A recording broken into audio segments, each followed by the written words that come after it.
বাঙালি মানেই পিঠাপুলির ধুম, পিঠাপুলির উৎসব। আজকে তৈরি করেছিলাম সেমাই পিঠা, সেটা আপনাদের সঙ্গে শেয়ার করলাম।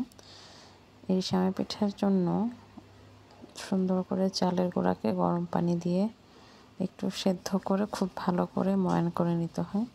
তারপর লম্বা লম্বা করে একটু দড়ির মতো করে তৈরি করে সেখান থেকে হাত দিয়ে কেটে কেটে চিকন করে সেমাইটা তৈরি করেছি। এবং এটা রান্না করতে দুধ, তারপর খেজুরের গুড় এবং নারকেল এগুলো প্রয়োজন। আমি দুধটাকে চুলায় খুব ভালো করে ফুটিয়ে নিয়েছি। দুধ যত ঘন হবে তত দুধের জিনিসের টেস্ট বাড়বে। টেস্ট বাড়ার জন্য সবসময় দুধকে খুব ভালো করে ফুটিয়ে নিতে হয়। দুধটা ঘন হয়ে আসলে এখানে আমি নারকেল দিয়ে দিয়েছি, চিনি এবং খেজুরের গুড় দিয়ে দিয়েছি। এগুলো দিয়ে দুধটাকে আরও কিছুক্ষণ আমি জাল করে নিলাম।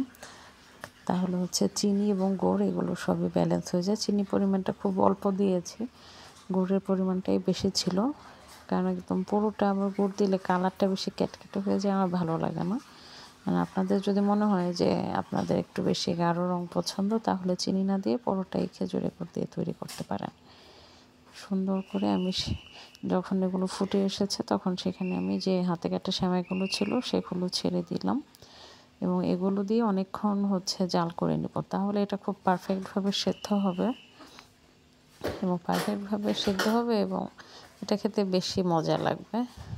তো সেমাইগুলো আস্তে আস্তে ফুটে আসছিল এবং দুধটাও আরও জাল হতে হতে ঘন হয়ে আসছিল এবং এভাবে করে সেমাইগুলো তৈরি করে নিলাম। তারপর চমৎকার করে আমি এগুলো যখন সব হয়ে গেছে তখন দেখছেন দুধের পরিমাণটা কতটা ঘন হয়ে এসেছে, সেমাইগুলো খুব ভালো হয়েছে। তখন আমি এটা বিভিন্ন পাত্রে বেড়ে নিয়েছি। এটা খেতে খুবই দারুণ একটা খাবার। এটা আমাদের বাঙালির ঐতিহ্য।